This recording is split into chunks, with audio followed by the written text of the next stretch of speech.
Okay, part 2, and we start part 2 with JB interviewing Jeff Jarrett. Jarrett says he's not interested in winning the TNA World Heavyweight Championship, he just wants his company back, and he's going to do that by winning the TNA World Heavyweight Championship, but never mind. Next match is Matt Morgan versus Sting. This match was okay, this match was almost good. It didn't really do what it said to do, which was surely to elevate Matt Morgan to main event status. I'm not sure it achieved that. He looked good. He looked like a proper monster heel for once, you know. He was no-selling everything and he was just dominating Sting. So that was fine, I suppose.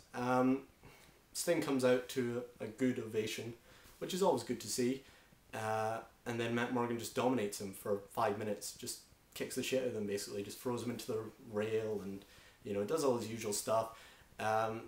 Sting tries to work his knees, but to no avail, so the commentators present it that Sting's having to come up with some sort of crazy offense to slay the beast, as it were. So he goes to the top rope and hits a very nice missile dropkick.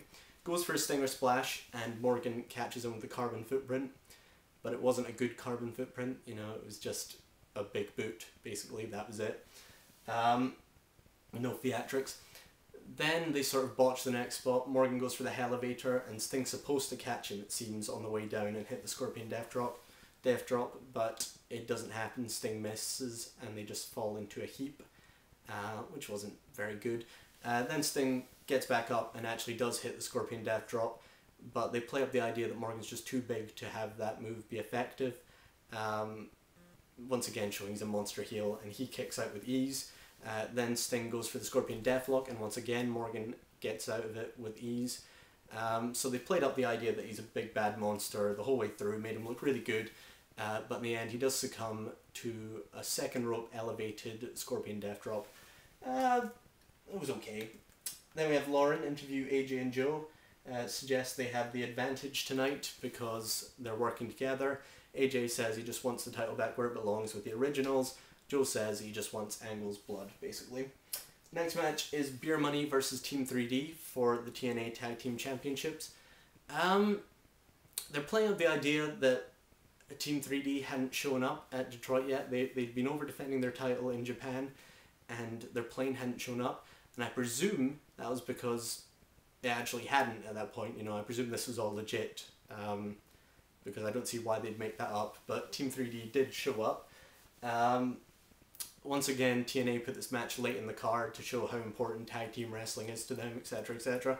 And there was a good reaction in the crowd to this match at the beginning. Before the match started, the crowd were really into it, which was always nice. This match started off really dull, to be honest. It did not start off well at all. Team 3D got the better of the exchanges, so I presumed they were going to lose, which of course is the right decision. Beer Money looked good in the ring. I don't know exactly why they look good in the ring, because they just hit the most generic offense imaginable. You know, it's just like Spinebuster, Atomic Drop, you know, kick. I mean, it's nothing special, but they do look good in the ring together for some reason. The only thing of note from the first half of the match was Brother Ray hitting a release German suplex on Robert Roode, basically because Roode landed horribly on his neck and his head, and it was pretty sick. This match got better when the British Invasion showed up for commentary, and I never thought I'd say that. Don West does a terrible British impersonation, which is only surpassed by the British Invasion, who are British, own British impersonations, which are terrible. Just for the record, they don't really speak like that. You know, no one speaks like that. That's ridiculous. But fair enough. Team 3D get the tables in the middle of this match, even though it's not no DQ. Don't know what that was all about. After the British Invasion show up, this match gets good. Team 3D hit the reverse 3D for 2. They also hit the Doomsday device, and I thought that might even be the end, because that's quite well sold, but Roode kicks out at 2. Beer Money hit their James Storm does the Hurricane Rana, Robert Roode does the Frog Splash move, and that gets a 2. And at this point, Brutus Magnus says, that move didn't even pin the British Invasion, so it's not going to pin Team 3D. I was like, do you realise what you just said? You just made yourself sound like a total fool. But never mind. Team 3D hit the 3D, and they're going to get the win. Obviously, that's how they're booking it. Rob Terry steps up on the apron and distracts the referee. Brother Ray runs into Rob Terry, knocks him off the apron, and then does something that people who didn't see the pay-per-view won't believe happened. He goes up to the top rope and hits a flying crossbody to the outside on Rob Terry and Brutus Magnus. Devon then knocks Doug Williams off the ring apron with a shoulder block through the table. But it's all to no avail because Beer Money hit the last call. James Storm hits the last call and Beer Money hit the DWI for the win. New tag team champions. Correct decision. Team 3D are made to look strong, and clearly British Invasion feud is forthcoming. Next match is the King of the Mountain match.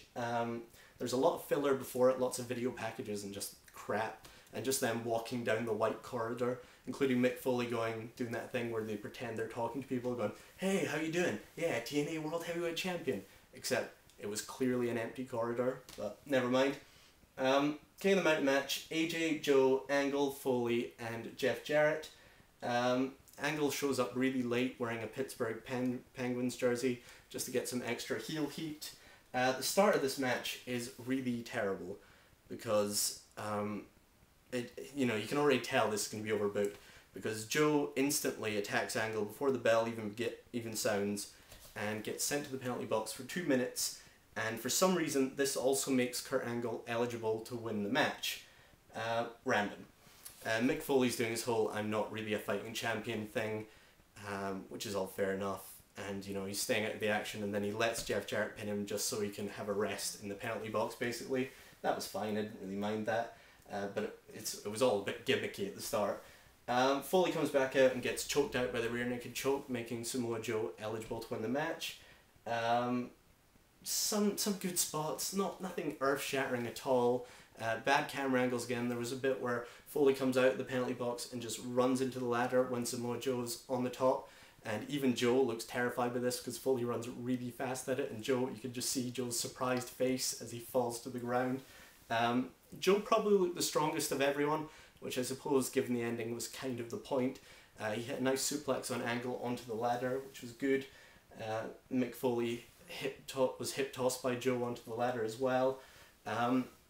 Foley and AJ end up on the penalty box, and AJ teases that he's going to do a suplex through the announce table, which is miles away, which would have been the greatest spot ever, but rather disappointingly AJ just gets thrown off the penalty box by Foley, which wasn't very good, into the ring. But then Foley does hit an elbow drop from the penalty box into the ring, which was good. Yeah, fair enough. Kurt Angle gets eligible somehow, I forget. Anyway, it all comes to a head at the end when AJ's climbing up the ladder and it looks like everyone's down and AJ's going to win and the crowd are loving it. They're chanting AJ and I'm like, this is the perfect moment. This is what should happen. But Joe shows up and powerbombs AJ, and they'd been working together up to this point, but it didn't seem that unusual. It didn't seem like the screw job had already taken place. So Joe goes up the ladder with the title belt. Kurt Angle goes up the other side. Joe teases hitting Angle with the title belt, but instead just passes it to Angle, and Angle places it onto the hook thing. And Angle's the new TNA World Heavyweight Champion. Don't actually mind Angle going over. I think the way they did it was kind of stupid. As a company, you're known for overbooking your main event.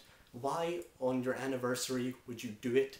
It just seems ridiculous. The storyline doesn't even really make much sense. I know they'll explain it all away, but Joe just kicked the shit out of the main event Mafia. I mean, why is he suddenly turned on them? And they come out to celebrate as well. Why are they happy that Samoa Joe's in their group? Doesn't make all that much sense, but what can you do? I mean, they could have just had AJ go over, turn over a new leaf. Why not? AJ Styles, the man who represents your company so well, the man who people actually think of when they think of TNA. They don't really think of Kurt Angle. They more likely think of AJ Styles. He should have gone over, but they didn't do it. Just kind of sad. Anyway, please feel free to rate this video, to comment on this video, to subscribe if you wish. Also, please subscribe to the channel in the link. It's called The Ultimate Week, and it starts tomorrow, or probably today as you're watching this now. And it's a channel all about the Ultimate Warrior and a guy called Chad Bischoff who played a prank on the Warrior, and me and Bobby, my review partner, are in it, and it should be fun, so check that out as well. Okay, Bye.